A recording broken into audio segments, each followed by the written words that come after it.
Mateus capítulo 8, versos 1 ao 3.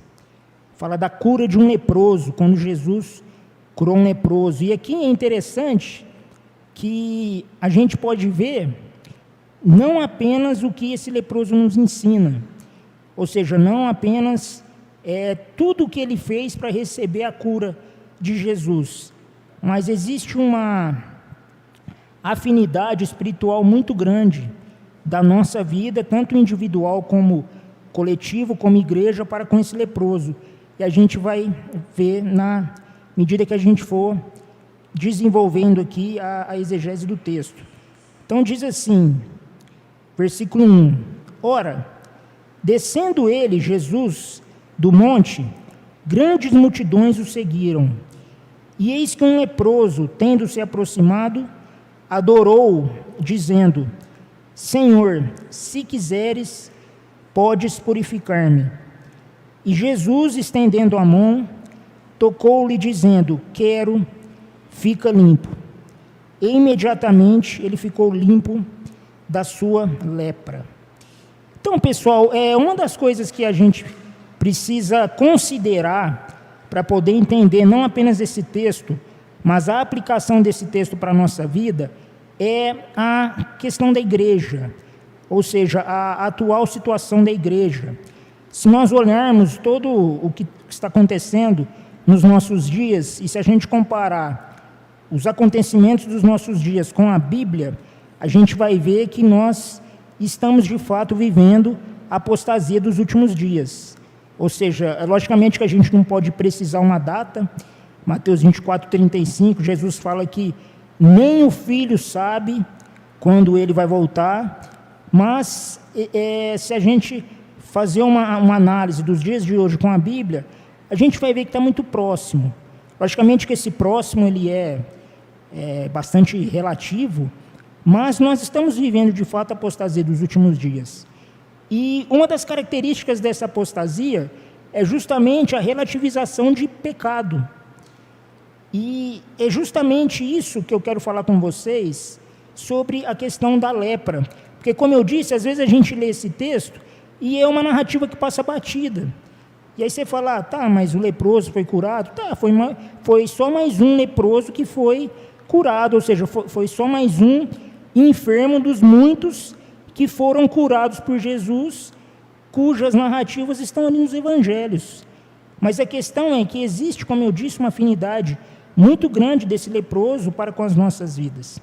E para que a gente possa entender isso, a gente precisa entender primeiramente o que é ser leproso. Porque quando a gente lê o versículo 2, a Bíblia diz, eis que um leproso, tendo se aproximado. E é interessante que a Bíblia não fala de nenhuma outra característica desse rapaz, desse homem. A gente sabe que é homem por conta do gênero aqui, Se bem que não vai demorar muito, com essa relativização que se tem hoje, logo vai ter uma versão que vai aparecer leprosix, porque agora tem essa porcaria do gênero neutro, mas por enquanto dá para ver aqui que era um homem. Mas esse homem, a Bíblia não fala de nenhuma outra característica dele. A Bíblia não fala de maneira direta da nacionalidade, mas aí dá para entender pelo contexto que ele era um judeu, que ele era um natural da Palestina, mas a Bíblia não fala nenhuma outra característica, não fala se ele era casado, não fala se ele era loiro, não fala nada, só fala que ele era leproso, ou seja, essa é a característica principal que define a identidade daquele homem, ou seja, ele era um leproso, e por conta dessa ausência de características, a gente vê que a Bíblia quer nos dizer aqui sobre quais os conceitos, quais os valores que têm determinado a nossa identidade. Porque uma coisa que eu falo bastante, principalmente para os meus alunos ali do IAVEC, para os meus alunos do seminário teológico onde eu dou aula, eu falo o seguinte: na Bíblia não existem meros detalhes. Então não tem, a gente precisa crer que a Bíblia é um livro inspirado. Embora, lógico, que teve todo um processo histórico, foram escritos por homens, mas homens inspirados por Deus. Então, todas as narrativas E é muito interessante isso, porque a gente vê as diferenças nos evangelhos, né? A gente vê, por exemplo, aqui em Mateus, no capítulo 8, traz essa narrativa do leproso, mas em Marcos, no capítulo 2, vai trazer a mesma narrativa com uma outra perspectiva. Por quê? Porque elas são complementares. Então, o fato do escritor aqui, do autor Mateus, ter, de certa forma, omitido outras características da personalidade desse leproso, talvez ele não tenha consciência disso, mas quando o Espírito ali estava agindo na vida dele, quando ele estava escrevendo aquilo, era justamente para que nós pudéssemos ver o que determina a nossa identidade. Então, esse leproso aqui, a identidade dele era o quê? Era um leproso. Era só essa a característica que a Bíblia diz. Mas o que é ser um leproso?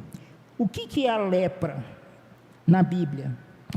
A gente não vai fazer a leitura, né, do texto de Levítico 13, que aparece toda a narrativa ali.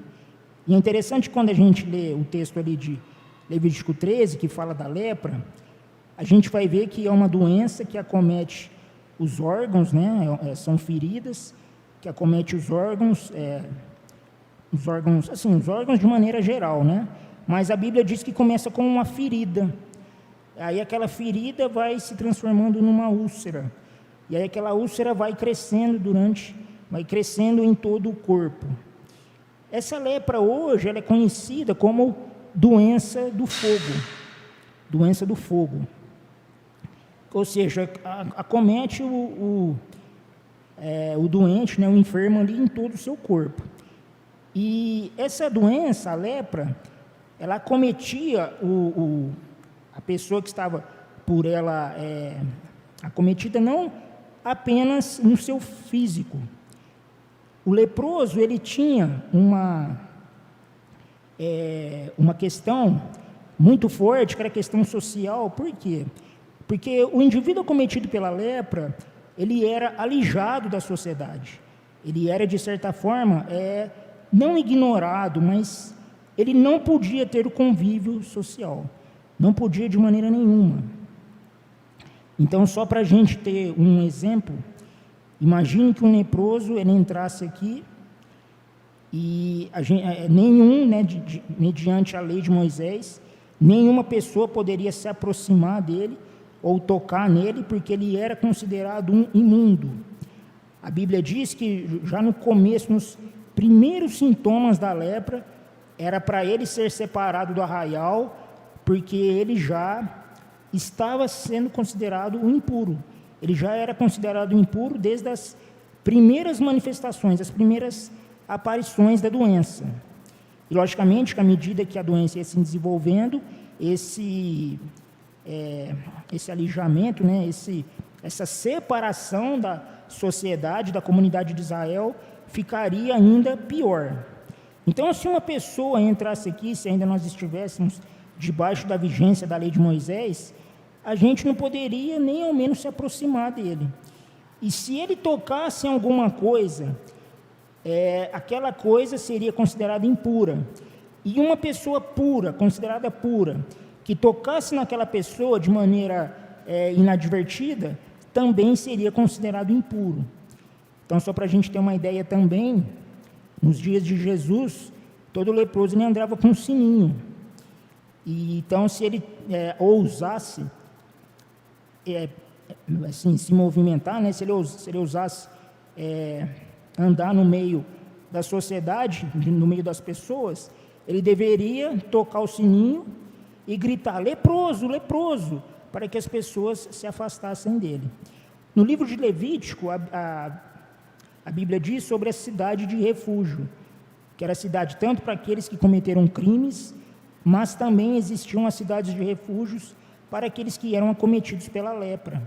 Porque a lepra não tinha cura, porque a ciência naquela época era precária, não tinha ainda desenvolvido uma cura, e ela era extremamente contagiosa.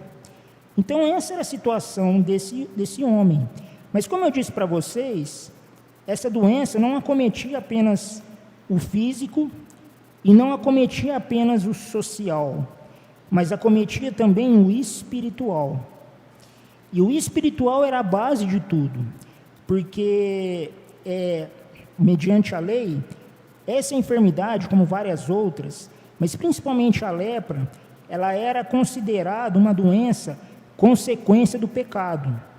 Então existia um senso comum ali na mentalidade judaica, que doenças como a cegueira, como a lepra, no caso da cegueira, por exemplo, a gente vê em João, no capítulo 9, quando aquele cego chega diante de Jesus, e aí os discípulos perguntam: mestre, quem pecou para que ele nascesse cego? Os seus pais ou ele? E aí Jesus diz: nem ele nem seus pais, mas ele nasceu assim para que a glória de Deus se manifeste através da vida dele. Lógico que esse texto é um texto um pouco enigmático, mas a gente não vai falar dele aqui porque não dá tempo. Mas a questão é que isso pairava na mentalidade judaica porque era um elemento da lei. Então o leproso, ele era considerado impuro porque ele era considerado também acometido por aquela doença como consequência de um pecado, como consequência de uma transgressão. E é interessante quando a gente fala de pecado, aí a gente com certeza já precisa trazer isso para a nossa vida, porque como eu disse, a lepra, ela acometia o ser humano nesses três aspectos. E se a gente analisar, esses são os três aspectos que acometem a nossa vida. Nós fomos criados por Deus para desenvolvermos um relacionamento social. Se a gente olhar, por exemplo, ali em Gênesis 1:28, a Bíblia diz que Deus criou o homem para encher a terra, para ser frutífero e encher a terra. Então, uma das características do ser humano é a comunhão. Só para a gente ter uma ideia disso, quão forte é isso, quando a Bíblia fala da comunhão, que era uma das características, por exemplo, da igreja primitiva, lá em Atos 2:42, fala que os cristãos, eles permaneciam unânimes na doutrina dos apóstolos, na comunhão e no partir do pão. Então, essa comunhão, como a gente dá para analisar, é uma característica da igreja, não só da igreja primitiva, mas da igreja de Jesus. E o fato de a comunhão ser uma das bases, juntamente com a doutrina dos apóstolos, obviamente, que nada mais era do que os ensinos do próprio Cristo, mas a questão da comunhão ser uma base da igreja é porque o ser humano foi criado por Deus para ter comunhão, para ter o que? Relacionamento social. E é muito importante a gente entender isso, porque isso é um reflexo da imagem e semelhança de Deus. Porque Deus, ele é um Deus trino. É um Deus trino, ou seja, um Deus cujo ser é composto por três pessoas: Pai, Filho e Espírito Santo. Então não são, como a gente sabe, mas só para a gente ilustrar aqui, a questão da Trindade não são, obviamente, três deuses, mas são três pessoas, e essas três pessoas constituem um ser chamado Deus. É uma analogia que eu uso também com os meus alunos, eu sei que ela é um pouco imperfeita, mas eu acho que ela serve para ilustrar isso.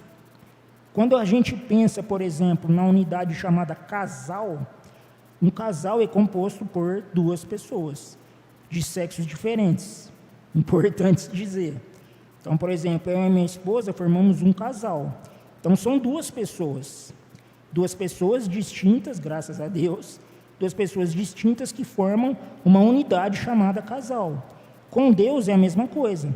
São três pessoas distintas, e essas três pessoas, e principalmente isso, o relacionamento entre elas, constituem um ser chamado Deus, que se revelou a Moisés como o Eu Sou. Então, a gente precisa entender isso para entender que quando nós fomos criados à imagem e semelhança de Deus, foi justamente para refletir essa comunhão, esse relacionamento social. E uma das coisas que a lepra tirava era justamente essa característica. É a característica do relacionamento social. E se a gente for analisar, pessoal, a igreja hoje, infelizmente, ela está acometida pela apostasia, Porque o pecado que tem, a gente vai falar da relativização do pecado, mas uma das características que mostra o desfigurar da igreja em relação ao modelo que foi estabelecido ali na igreja primitiva é justamente a comunhão. Então hoje a comunhão ela é uma coisa que não tem sido exatamente aquela comunhão que Deus deseja que sejamos. Isso é uma coisa que a gente precisa analisar. Porque, como eu disse, esse leproso, ele reflete a nossa realidade espiritual, tanto como indivíduos, quanto como igreja, no sentido coletivo da coisa. Então, a gente precisa aprender que, em primeiro lugar, nós somos leprosos em alguma área da nossa vida. Porque, se a gente analisar, como a gente viu, essa lepra, ela era resultante do pecado. E a Bíblia fala lá em 1 João 1,8, que aquele que diz que em ti não há pecado, a si mesmo se engana e a verdade não está nele. Mas não é esse pecado que gera a lepra no nosso coração. Uma das coisas que a gente precisa entender é justamente o fato de que, quando a gente olha para a sociedade secular, a sociedade sem Deus, a gente vê de uma maneira muito, muito clara a relativização da chamada verdade. Então, hoje, há alguns sociólogos que dizem que nós estamos na era da pós-verdade. O que significa isso? Não existe uma verdade objetiva. Cada um constrói a sua verdade. Então, aquilo que é verdade para mim, pode não ser verdade para o irmão. Então, hoje a gente está naquela máxima, né? Que dizia que não existem verdades absolutas, o que existem verdades relativas, e elas são complementares entre si.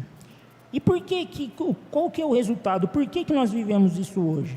Por conta da deificação da vontade.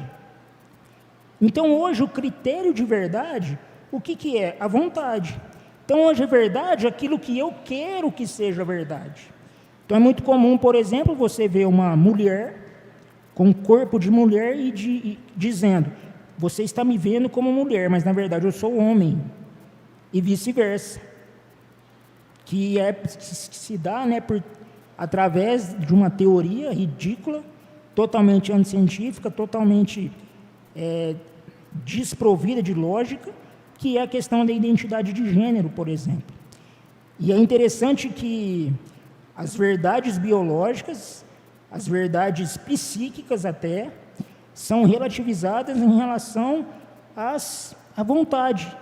Então, nós temos casos bizarros, por exemplo, tem uma menina que hoje ela deve estar com uns 30 anos, mas eu li essa reportagem alguns anos atrás, que dizia que ela queria ser tratada como um gato. E uma menina bonita até. Então, ela comia ração de gato, ela bebia leite na cumbuquinha dela lá, assim, fazia as necessidades dela numa caixinha de areia. Ou seja, ela era um gato. E ai de quem falasse o contrário. Então, você vê que o critério de verdade era aquilo que ela sentia desejo. É lógico que esses casos são casos extremados, mas, de uma maneira geral, hoje a verdade tem sido relativizada. Por quê? Porque o critério de verdade é a vontade humana. E por que eu estou dizendo isso? Porque, infelizmente, esses conceitos têm entrado na igreja. Ou seja, hoje o critério de cristianismo não é mais a tradição cristã. O critério de cristianismo não é mais a Bíblia, mas é aquilo que nós queremos que a Bíblia diz.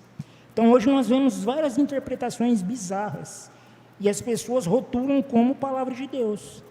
Então, hoje nós vemos pastores midiáticos aí dizendo que a Bíblia precisa de uma reinterpretação. O que é isso, pessoal? Não pensem, porque tem muitas pessoas que às vezes são enganadas por isso. Não, é porque hoje a sociedade mudou, então nós precisamos contextualizar a Bíblia ao contexto social. Isso é lorota, pessoal.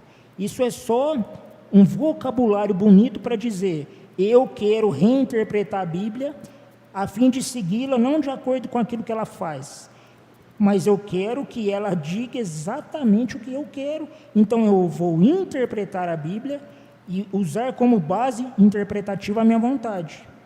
Então hoje é o famoso nada a ver. Olha, a Bíblia diz isso. Não, mas não é bem assim.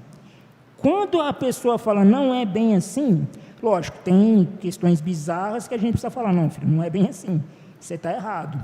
Mas quando a pessoa tira a Bíblia do contexto para colocar no contexto que ela deseja, aí a coisa já fica complicada. E por conta desse exercício, ou seja, a vontade de estar no centro de todas as coisas, e muitas vezes a gente, de maneira inconsciente, interpretar a Bíblia de acordo com a nossa vontade, tem havido, infelizmente, no meio da igreja, uma relativização do pecado. Então, eu já vi professoras, já até debati com algumas, dizendo, por exemplo, não, masturbação não é pecado. Masturbação não é pecado porque existe essa necessidade no jovem e ele precisa suprir de alguma forma. Eu falei, então, irmã, faz o seguinte, rasga a Bíblia. Porque a Bíblia diz que fornicação é pecado. E a fornicação não existe só dentro do casamento. Fornicação é o sexo fora do casamento, de todos os níveis. E a masturbação nada mais é do que o sexo sozinho. E isso a Bíblia abomina. Porque não é só a questão do ato da masturbação, mas é o que leva o jovem a se masturbar. É o que a Bíblia chama de imoralidade sexual. Então a Bíblia está repleta de textos que falam, fuja da imoralidade sexual. O próprio Jesus falou isso. Falou que aquele que olha para uma mulher com intenção impura, no seu coração já adulterou. A palavra adulterou ali é porneia, que é a mesma palavra que aparece, por exemplo, em 1 Tessalonicenses 4 e 1 Coríntios 6, quando o apóstolo Paulo está falando da imoralidade sexual, é a porneia. Então, o que leva um jovem a se masturbar? É, logicamente, o desenvolvimento da porneia. Isso é um pecado, claro, não tem conversa, mas tem sido relativizado. Eu não estou falando no mundo, estou falando dentro da igreja.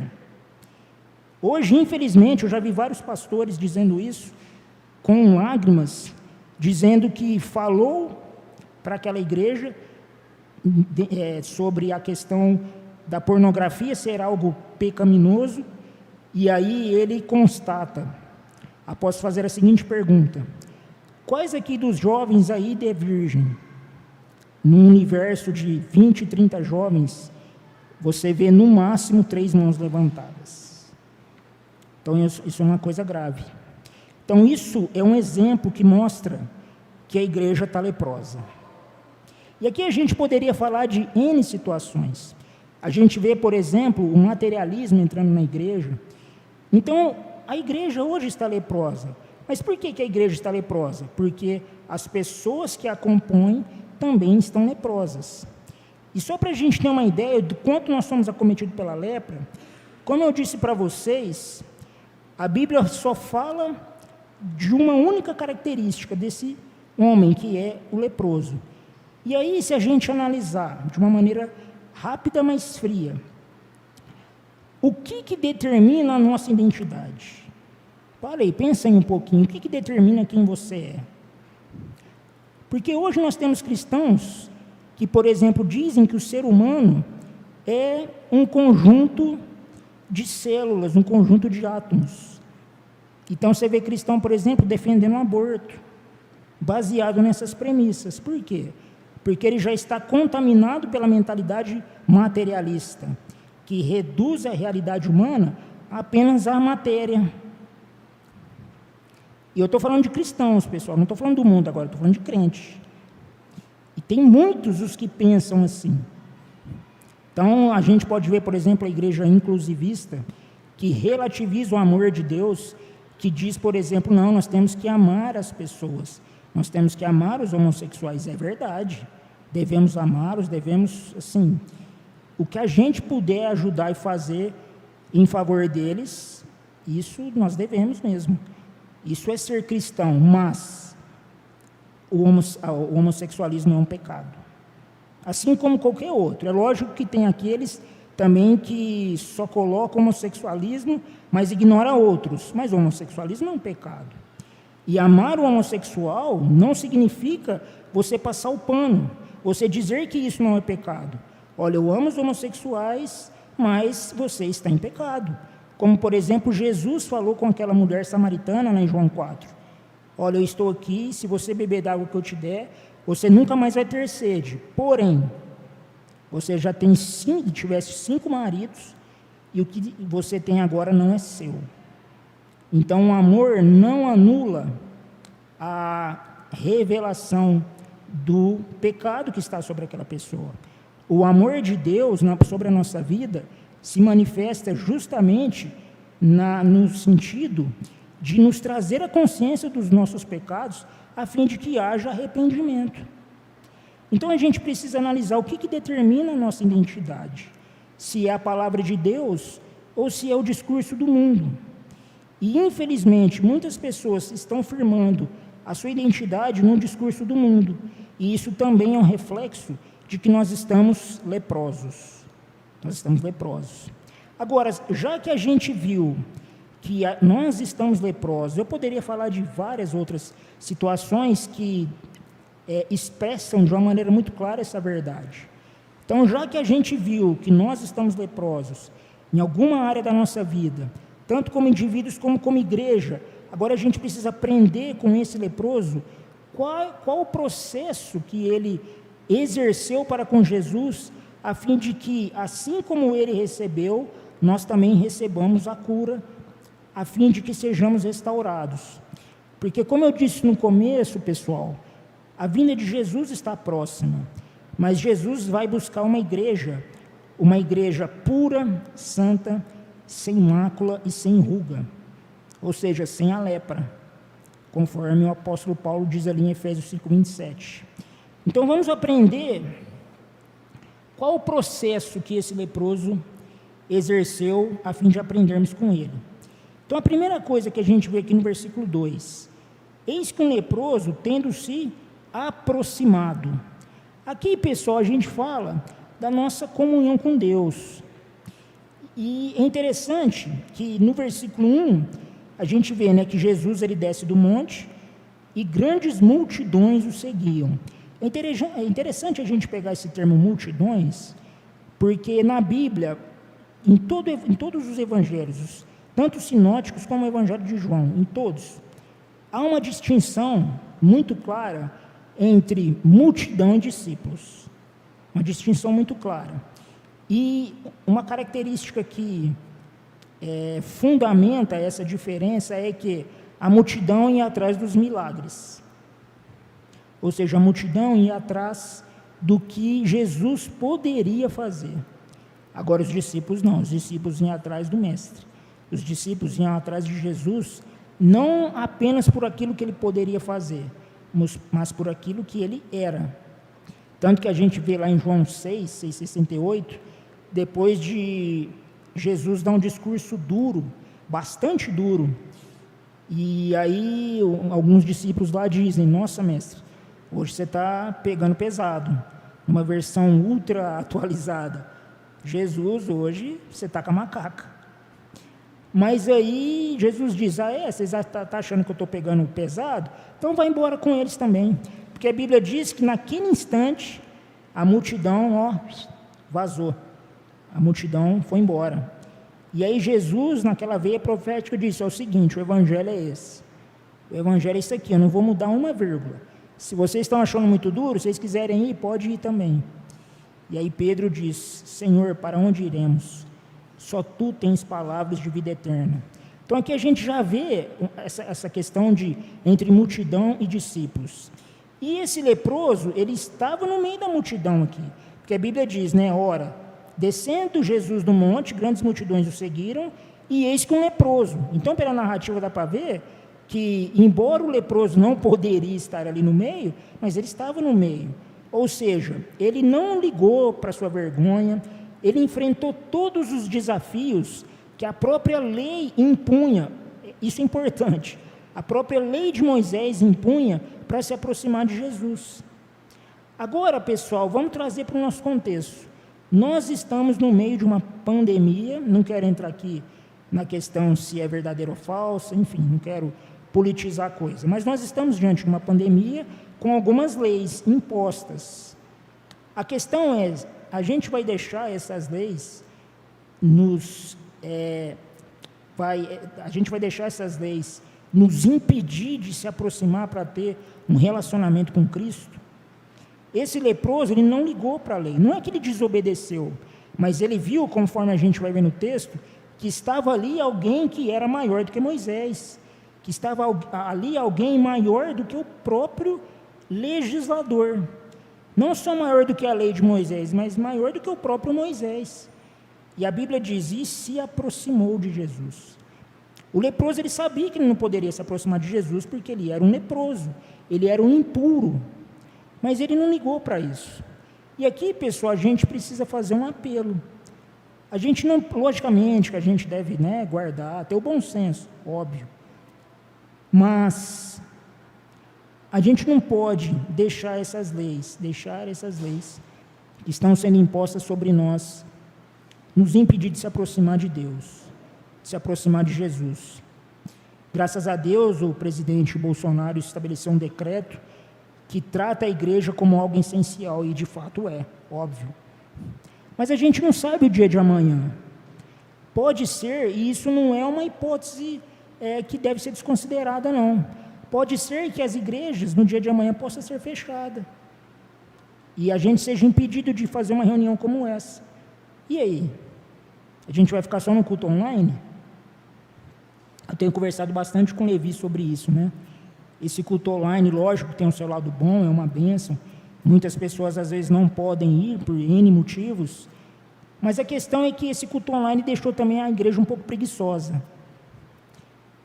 Porque é aquela coisa, Logicamente que a gente pode analisar, mas com certeza, se a gente deixar ser guiado pela nossa preguiça, a gente liga lá, quem tem a televisão smart, liga lá, e aí, folgadão lá na cama, e vendo aquilo ali, e aí começa a cochilar, aí tem outra coisa para fazer em casa, ou seja, não é aquele culto, como o Everton disse muito bem aqui, o culto público, que é muito mais benefício para a gente do que para o próprio Deus. Deus, ele não precisa da nossa adoração, como ele disse muito bem, embora ele se alegre com isso. Ele habita, como ele disse, ele habita no meio dos louvores, mas quando nós cultuamos a Deus, o benefício é da gente, é a gente que é curado, é a gente que é restaurado, é a gente que é ministrado, e a gente precisa ter essa consciência. O verdadeiro cristão é aquele que se aproxima de Jesus todos os dias, independente das limitações. E esse leproso, ele não respeitou as suas próprias limitações, ele se aproximou de Jesus, e ele o adorou. Pessoal, esse termo aqui é um termo chave, adorar. Porque quando a gente fala adorar, a gente já pensa, é interessante isso, quando fala adorar, a gente pensa em louvor e adoração. A gente pensa em música, pensa nos salmos, porque eram hinos cantados. Isso não é errado, mas não é esse o conceito. Quando a gente vai para o grego aqui, a gente tem a palavra latria, que significa tanto culto como adoração. Por exemplo, o texto de Romanos 12:1, quando ele fala que o apóstolo Paulo, falando que nós devemos apresentar os nossos corpos como sacrifícios vivos diante de Deus, que é o nosso culto racional, a expressão ali é latria logique. Então, racional é o logique, que vem de lógica, e o culto ali é adoração, que vem de latria. Mas a expressão aqui não é latria, a expressão aqui é prosequinei. E o que é o prosequinei? O prosequinei, pessoal, é o adorar de joelhos. Essa palavra literalmente significa isso, adorar de joelhos. Então aqui, o leproso, ele adorou de joelhos. E por que eu falo que essa palavra é chave? Porque como a gente dá para ver aqui, ele era um judeu. E adorar de joelho para um judeu, eu vou tentar explicar aqui, mas infelizmente, até para mim, a gente não vai conseguir compreender completamente por conta da nossa mentalidade ocidental. A nossa mentalidade ocidental é diferente da mentalidade oriental, principalmente o pensamento judaico, que ele tem uma reverência a Deus que a gente precisa aprender com ele. Esses dias eu estava vendo uma palestra, até o Everton estava vendo, né, Everton? A gente estava vendo lá, né, de um rapaz, amigo meu, que eu tenho aprendido muito com a amizade dele, né, o Moisés, e a gente, vira e mexe, a gente troca figurinha, né? E é aquela coisa, eu tento converter ele para o cristianismo, ele tenta me converter para o judaísmo. Então a gente fica, não, mas eu vejo Jesus no Antigo Testamento, não, mas ali, enfim. Mas é interessante, quando ele fala da cultura judaica, ele conhece muito, a gente vê a questão da reverência. É lógico que falta Cristo para ele, é lógico.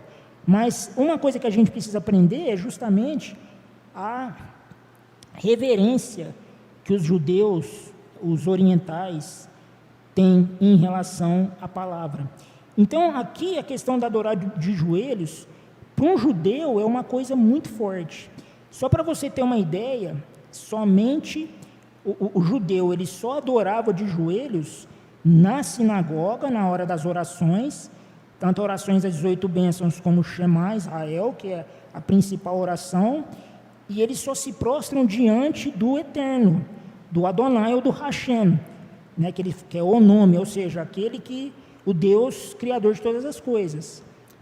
E é interessante a gente ver isso, por exemplo, em Daniel 3, quando Nabucodonosor faz aquela estátua, e aí tem todo o contexto ali, né, os sátrapas, todos os músicos ali, tocam as trombetas, e aí todos os súditos do Império da Babilônia deveriam se ajoelhar diante daquela estátua. Os 3 amigos de Daniel não se ajoelham. Por quê? Porque só se ajoelha diante de Deus. Só se ajoelha diante do Adonai, diante do Hashem, diante do Yahvé. Só diante dele se ajoelha. Um outro episódio que a gente pode ver isso de uma maneira muito clara é quando Mardoqueu, ou Mordecai, tio de Esther, quando o secretário, né, o puxa-saco, o secretário ali do rei Assuero, Amã, ele, desfrutando de um certo benefício ali de poder, ele passa ali, né, com o cavalo dele, e todos precisam se prostrar diante de Naamã. Mardoqueu não se prostra. E aí Amã faz de tudo para enforcar ele, e ele conseguiu um favor lá do rei, estabeleceu um decreto que se Mardoqueu não se desculpasse, não se ajoelhasse perante Amã, a nação de Israel seria extinta. E aí vocês conhecem a história. Mas o que eu quero pegar é justamente esse ponto. Então, um judeu, ele não iria exercer prosequinei, ou seja, ele não iria adorar de joelhos diante de qualquer um. Agora, você já parou para pensar que esse leproso, ele se prostra diante de Jesus. Por quê? Porque ele reconheceu quem Jesus era. Ele reconheceu que Jesus era a encarnação do Hashem, ele era a encarnação do Adonai. Jesus era Deus. Tanto que ele vai dizer, lá no versículo 2, e eis que um leproso, tendo se aproximado, adorou, ou seja, prosequinei, dizendo, Senhor. Repito, essa palavra Senhor, a gente não tem ideia o que isso representa na sociedade oriental. A gente não tem ideia o que representa isso diante de um judeu. É interessante que todas as vezes que a gente vê a palavra Senhor no Antigo Testamento, algumas traduções trazem Adonai. E aí a gente pensa que no texto hebraico está escrito Adonai, mas não está escrito Adonai. Adonai era o nome que eles usavam para pronunciar o tetragrama hebraico, que é o Yod-He Vav-He, que é o nome a qual ele se apresentou a Moisés, quando Moisés disse, Deus, mas quando me perguntar quem que me enviou, quem que eu vou dizer que me enviou? Qual que é o seu nome? E aí Deus vai dizer, eu sou o que sou, o Yod-He Vav-He. Então, por exemplo, Salmo 18:30, que aparece, né, o caminho de Deus, ou o caminho do Senhor é perfeito. Então, um judeu, ele vai ler, né, Adonai in derech tamim, ele vai ler, né? Só que não é que está escrito Adonai ali, está escrito o quê? O tetragrama hebraico. Mas a reverência é tão grande que ele não ousa dizer, porque o lábio dele é impuro, então ele não ousa dizer o tetragrama hebraico, ele não ousa dizer o nome de Deus. Então ele vai dizer Senhor. Só que ele só usa esse termo Senhor para Deus, o Deus Todo-Poderoso, o Eterno. Aqui, esse leproso, primeiro, ele realiza o prosequinei, que é o adorar de joelhos, que é só a Deus que é realizado esse ato, que é um ato litúrgico, e também a questão de chamar Senhor, que é a mesma coisa que acontece com Tomé. Quando Tomé toca Jesus, ele diz, Senhor meu e Deus meu, que é o termo no grego, né? Kyrios, Theou, e o Theos. Agora a questão é o seguinte, o Kyrios e o Theos, logicamente que ali, né, a língua era grega, mas quando Tomé ali fala o Kyrios, ele está querendo dizer o Adonai, ele está querendo dizer o termo usado para se ler o tetragrama hebraico. Por quê? Porque, como eu disse, Senhor era apenas para Deus. Então, Tomé ali reconhece o quê? A divindade de Jesus. Senhor meu e Deus meu. Ali está reconhecendo Jesus como Deus.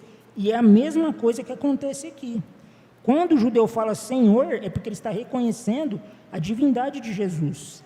E aqui é uma questão muito importante, porque se Jesus ele é Senhor para a nossa vida, por que então nós não nos submetemos à sua palavra? Por que nós não nos submetemos ao seu evangelho? Mas aí é que está a questão. Infelizmente, o Jesus que é cultuado hoje em muitas igrejas é um Jesus produzido pela nossa vontade.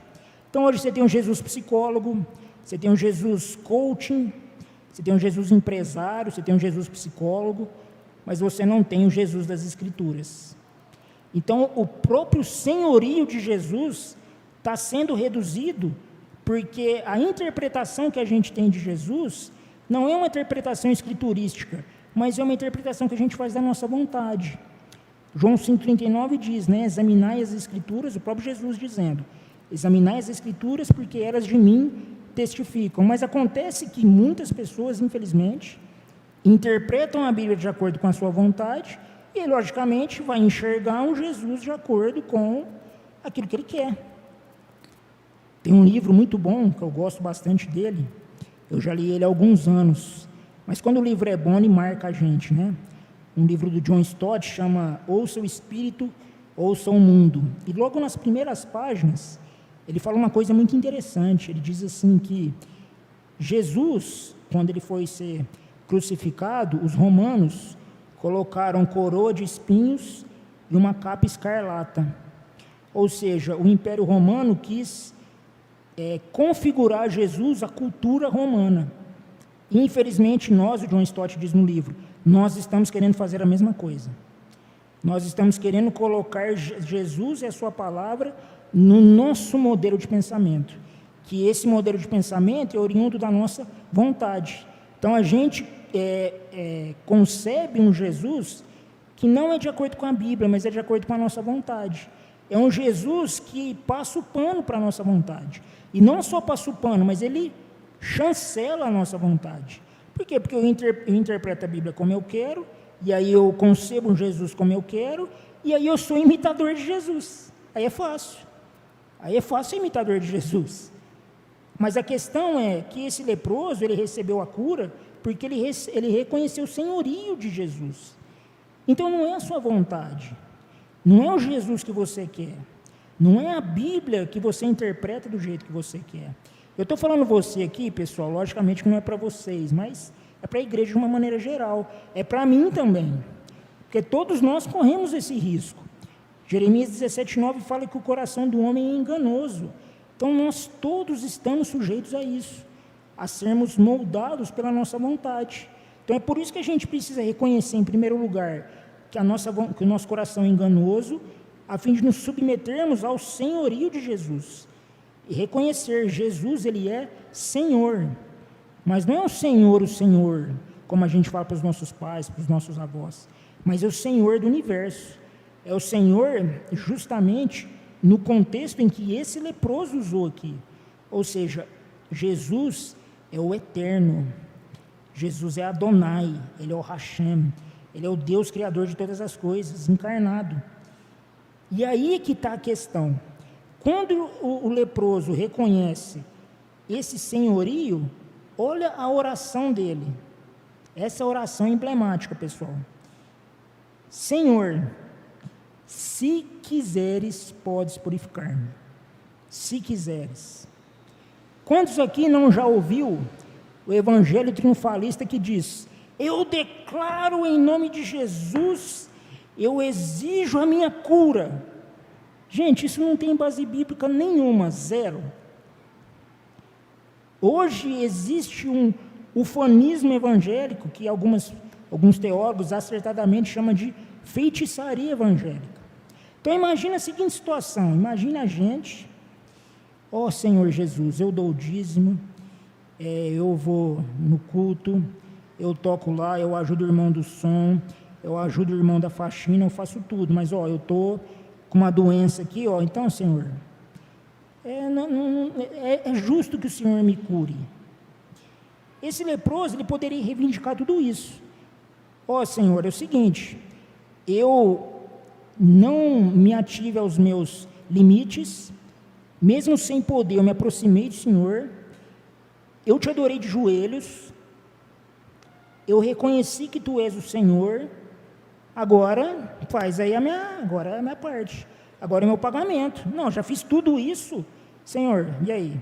Se fosse no evangelho triunfalista de hoje, o pastor ia falar: não, você já fez tudo isso, então declare em nome de Jesus que a vitória é sua.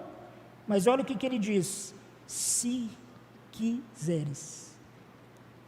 Isso a gente lembra de Romanos 12:2, quando o apóstolo Paulo fala assim: não vos conformeis com este século.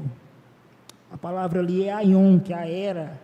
Não vos conformeis com esta era, mas transformai-vos pela renovação da vossa mente, a fim de que experimenteis a boa, perfeita e agradável vontade de Deus. Então aqui o termo quiseres é o termo telos, que não é só o querer, mas fala do objetivo. Então o que o leproso estava orando aqui? Senhor, faça-se a sua vontade. E é interessante que quem aqui lembra qual que foi a última oração de Jesus antes de ser crucificado? A oração no Getsemane. Senhor, afasta de mim esse cálice, mas não seja conforme eu quero, mas como Tu queres. Então você vê que esse leproso diante de Jesus adiantou a oração que Jesus fez diante do Pai. Ele imitou Jesus de maneira antecipada. Então veja a revelação, quando nós reconhecemos o senhorio de Jesus verdadeiramente, é inevitável que a gente se entregue à vontade de Deus. Porque quando você reconhece que Jesus é o Senhor, não tem outra alternativa em falar: Senhor, faça em mim a sua vontade. E o cristianismo é esse. Mas você vê que como essa mensagem é contraditória com o cristianismo atual, que fala principalmente o coaching, fala: não, você é mais do que vencedor, não, você pode tudo, não, Deus te deu uma capacidade, teve um pastor aí que diz que se desculpou, mas desculpou meia boca, né? Que diz que o homem é o centro do evangelho. Eu não sei que evangelho que é esse que você está lendo, meu amigo, mas olha o quanto que isso é confrontador, mas isso é bíblico. Esse é o modelo de oração que Jesus realizou e que nós devemos realizar. Senhor, se quiseres, podes purificar-me. E Jesus estendendo a mão. Como eu disse para vocês, pessoal, nada na Bíblia é mero detalhe. Jesus curou de diversas formas. Vocês não acham, pessoal, que Jesus com a palavra dele poderia curar? Eu acho que poderia. O filho do centurião, Jesus curou assim: é o seguinte, teu filho está sendo curado lá, vai que teu filho vai ser curado. Com a palavra. Mas aqui ele colocou a mão. Por quê? Porque lembra que o leproso, ninguém poderia tocar nele? O que Jesus estava querendo dizer? Está aqui alguém que é maior do que Moisés, está aqui alguém maior do que a lei. E quando Jesus toca o impuro, não é Jesus que fica impuro, é o impuro que fica puro. Ele estava querendo dizer isso.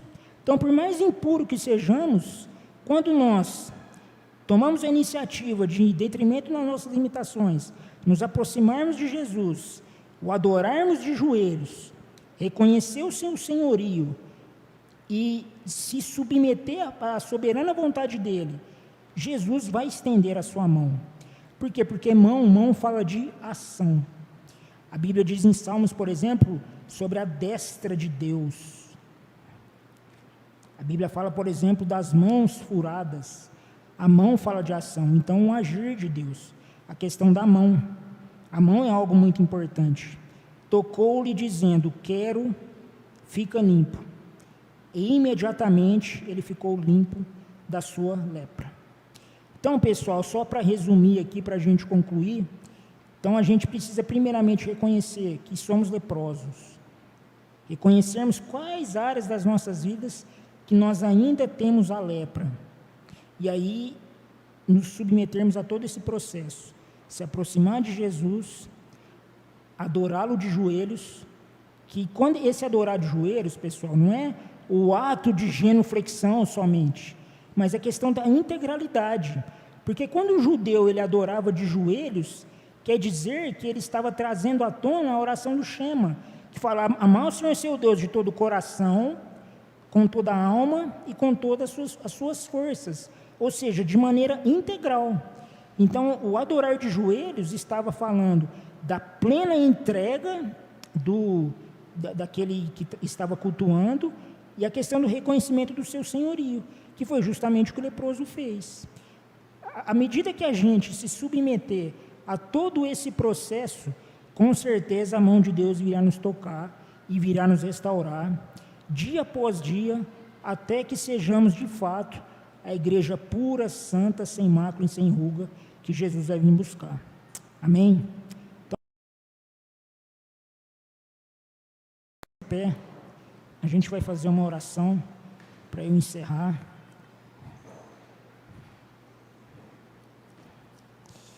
Irmãos, às vezes você vê eu trazendo essa palavra aqui, mas não se esqueça que eu sou o ouvido mais perto da minha boca. Então, eu estou também no processo. Eu tenho áreas na minha vida que eu ainda sou leproso. Então, logicamente, que eu tenho aprendido com Deus. Esse sermão eu já preguei ele várias vezes.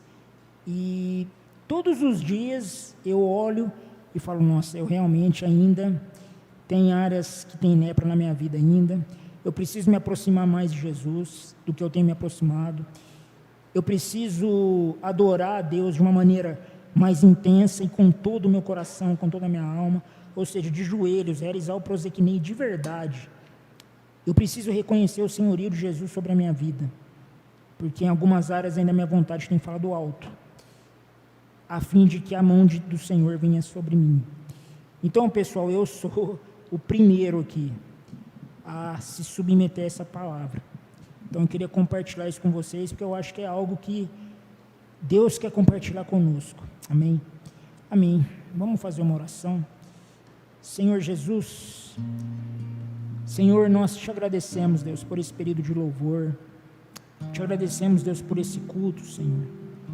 Te agradecemos pela tua misericórdia, que se renova a cada manhã, e é a causa de não sermos consumidos. Que o teu Espírito Santo, Deus, revela em nós todas as áreas, Deus, que ainda estejam leprosas. Restaura, Senhor, a nossa comunhão, a comunhão entre os irmãos, a comunhão contigo. A tua palavra diz, Senhor Jesus, que teu Espírito Santo nos convenceria do pecado, da justiça e do juízo. Teu Espírito Santo, faça isso na nossa vida, que sejamos submissos a Ti. Gera em nós, Senhor, a tristeza segundo Deus, que produz o arrependimento e nos conduz à salvação. Faz-nos, Deus, reconhecermos o Teu senhorio. Senhor, faz, Deus, com que sejamos verdadeiros adoradores, que Te adore, Deus, em espírito e em verdade, com toda a nossa vida, em todos os momentos da nossa vida. Em nome de Jesus, Deus, queremos Te adorar, queremos reconhecer o Teu senhorio, e não apenas reconhecê-lo, Senhor, mas nos submetermos totalmente a Ti, a fim de que a Sua mão venha e nos cure de toda a lepra, e nos faça limpos, para a honra e glória do Teu nome, Senhor. Em nome de Jesus. Aleluias. Amém.